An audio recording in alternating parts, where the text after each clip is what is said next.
Hello my dear student, this is Amit Singh और मैं आज आप लोग के बीच में क्लास 12 की फिजिक्स लेकर आया हूँ। इससे पहले मैंने आप लोग को अर्धचालक के बारे में बता दिया था कि अर्धचालक होता क्या है, अर्धचालक कितने प्रकार के होते हैं। सामान्यतः अर्धचालक आपके दो प्रकार के होते हैं। एक हमने बताया था एन टाइप अर्धचालक, दूसरा हमने बताया था पी टाइप अर्धचालक। तो एन टाइप अर्धचालक बनाने के लिए हम पंचसंयोजी अपद्रव्य का प्रयोग करते हैं और पी टाइप अर्धचालक बनाने के लिए हम त्रिसंयोजी अपद्रव्य का प्रयोग करते हैं। एन टाइप अर्धचालकों में हमने बताया था, एन टाइप अर्धचालकों में जो बहुसंख्यक आवेश वाहक होते हैं वो इलेक्ट्रॉन होते हैं। क्या होते हैं? एन टाइप अर्धचालकों में जो बहुसंख्यक आवेश वाहक होते हैं वो इलेक्ट्रॉन होते हैं और पी टाइप अर्धचालक में जो बहुसंख्यक आवेश वाहक होते हैं वो आपके कोटर होते हैं। तो अब इसी की मदद से हम जो अगला टॉपिक पढ़ेंगे, टॉपिक का नाम है पीएन संधि डायोड। टॉपिक का नाम क्या है बेटा? टॉपिक का नाम है पीएन संधि। पीएन संधि डायोड। तो चलिए अब हम सीखते हैं पीएन संधि क्या होती है। इसमें हम ये जानते हैं कि पीएन जंक्शन होता क्या है। तो आप बताओगे कि पीएन संधि एक ऐसी अर्धचालक युक्ति होती है जो पी तथा एन टाइप अर्धचालकों से मिलकर बनी होती है। कैसे बताओगे कि पीएन संधि डायोड एक ऐसी अर्धचालक युक्ति होती है जो पी तथा एन टाइप अर्धचालकों से मिलकर बनी होती है। देखिए यहाँ पर एक जंक्शन की तरह काम कर रहा है। इधर इसके इधर पूरा क्या है, इस साइड पूरा क्या है, पी है, इधर क्या है आपका एन है और ये बीच में जो है बेटा ये एक जंक्शन की तरह काम कर रहा है, एक बैरियर की तरह काम कर रहा है। यानी कि एक जंक्शन है, एक संधि है। मतलब पी को एन को पी अर्धचालक है, ये एन टाइप अर्धचालक है। पी और एन टाइप अर्धचालकों को जहां जुड़ाव हो रहा है उसे हम क्या कहते हैं? संधि कहते हैं। तो कैसे बताएं कि पीएन संधि डायोड एक प्रकार की अर्धचालक युक्ति होती है जिसके एक क्षेत्र मतलब एक क्षेत्र पी है, दूसरा क्षेत्र कौन सा? एन है। जिसके एक क्षेत्र में कोटरों की अधिकता होती है। पी क्षेत्र में किसकी अधिकता होती है? कोटरों की। जिसके एक क्षेत्र में बहुसंख्यक कोटर होते हैं तथा एन क्षेत्र में बहुसंख्यक इलेक्ट्रॉन पाए जाते हैं। बहुसंख्यक क्या पाए जाते हैं? इलेक्ट्रॉन पाए जाते हैं। देखिए मेरी बात, जितनी मात्रा में पी क्षेत्र में कोटर होंगे उतने ही मात्रा में ऋणात्मक ग्राही आयन भी पाए जाते हैं। ऋणात्मक ग्राही आयन पाए जाते हैं पी क्षेत्र में।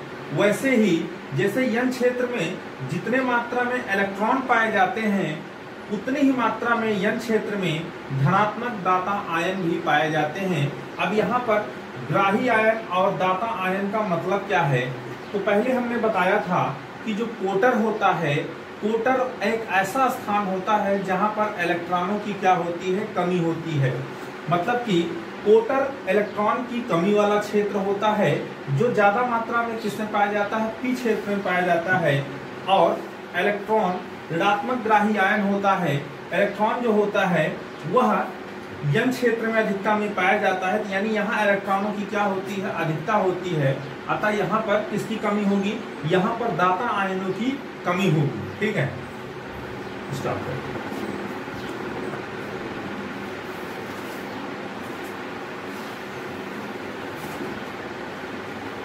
तो हमने आपको बता दिया कि पी क्षेत्र में ऋणात्मक ग्राही आयन और एन क्षेत्र में ऋणात्मक दाता आयन होते हैं।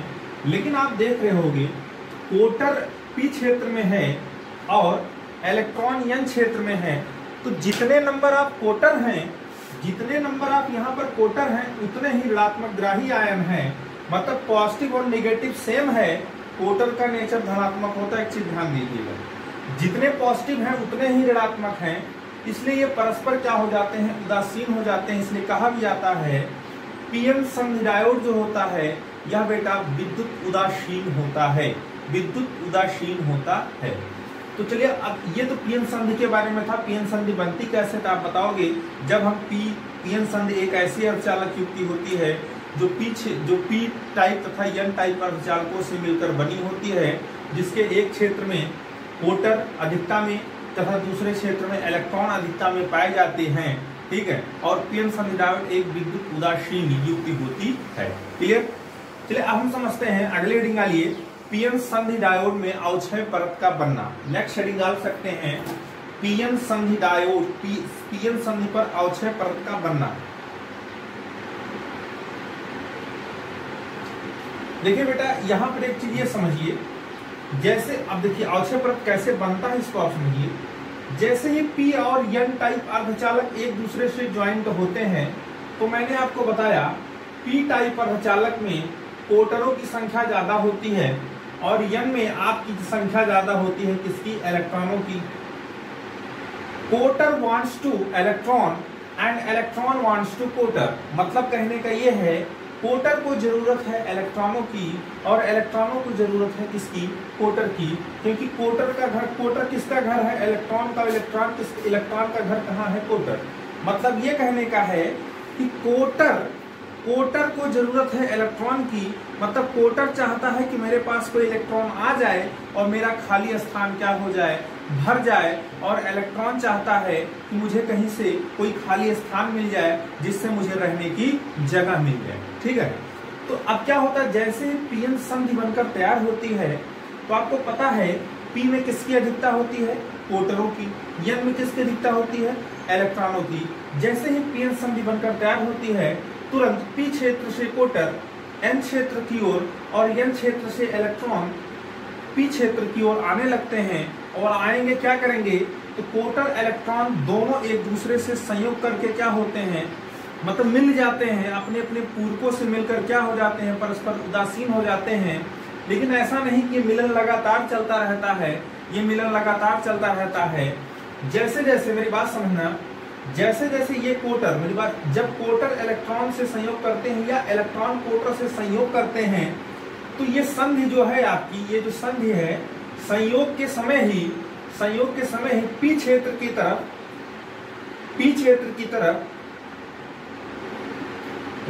ऋण आवेश जनरेट होता है और धन एन क्षेत्र की तरफ आपका धनात्मक ग्राही आयन बनने लगता है। देखिए बनने लगता है और ये धीरे धीरे इतना स्ट्रांग हो जाता है, ये ऋण ये क्या? धन। संयोग के समय ऐसा होता है, धीरे धीरे इतना स्ट्रांग हो जाता है कि ये जो कोटरों और इलेक्ट्रॉनों का जो मिलन हो रहा था, मतलब विसरण जो हो रहा था, धीरे धीरे ये रुक जाता है। और एक स्थिति ऐसी आती है कि यह इतना स्ट्रांग हो जाता है, ये इधर की तरफ ऋण और इधर की तरफ धन इतना ज्यादा स्ट्रांग हो जाता है कि अंदर में एक आंतरिक वैद्युत क्षेत्र उत्पन्न हो जाता है, जिस कारण कोटरों और इलेक्ट्रॉनों का पार होना बंद हो जाता है। और पार होना बंद हो जाता है, और जब ये पार होना बंद हो जाएगा, कहने का मतलब ये है कि यहाँ पर आपका कोटर तो है नहीं, यहाँ तो आपको कोटर दिख रहा है, तो यहाँ पे तो आपको कोटर दिख नहीं रहा है और यहाँ पर इलेक्ट्रॉन भी नहीं दिख रहा है। तो ऐसा क्षेत्र संधि के, मेरी बात समझना, संधि के पास में, संधि यही है, मेन संधि यही है आपका, संधि के पास में ऐसा क्षेत्र जहां पर बहुसंख्यक आवेश वाहक नहीं पाए जाते हैं उसे हम अवक्षय परत कहते हैं।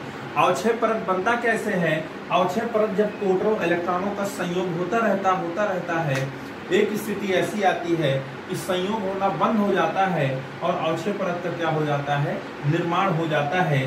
तो आपसे पूछा जाएगा एग्जाम में अवक्षय परत किसे कहते हैं, तो सीधे आप बताएंगे संधि के समीप, पीएन संधि में संधि के समीप ऐसा क्षेत्र जहां पर बहुसंख्यक आवेश वाहक नहीं पाए जाते हैं।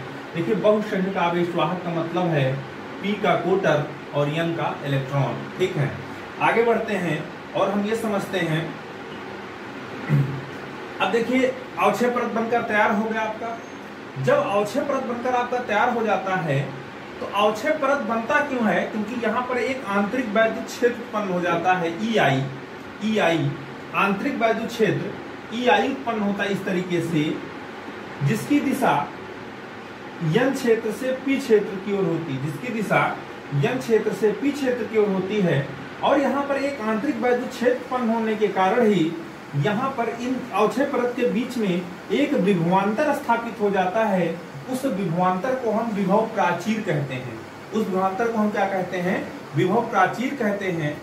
अगर जर्मेनियम से बना, मतलब अगर जर्मेनियम से बना पीएन संधि डायोड होगा तो उसके लिए विभव प्राचीर का जो मान होगा वो लगभग होता है एक सेकंड में बता दे रहा हूं वैल्यू।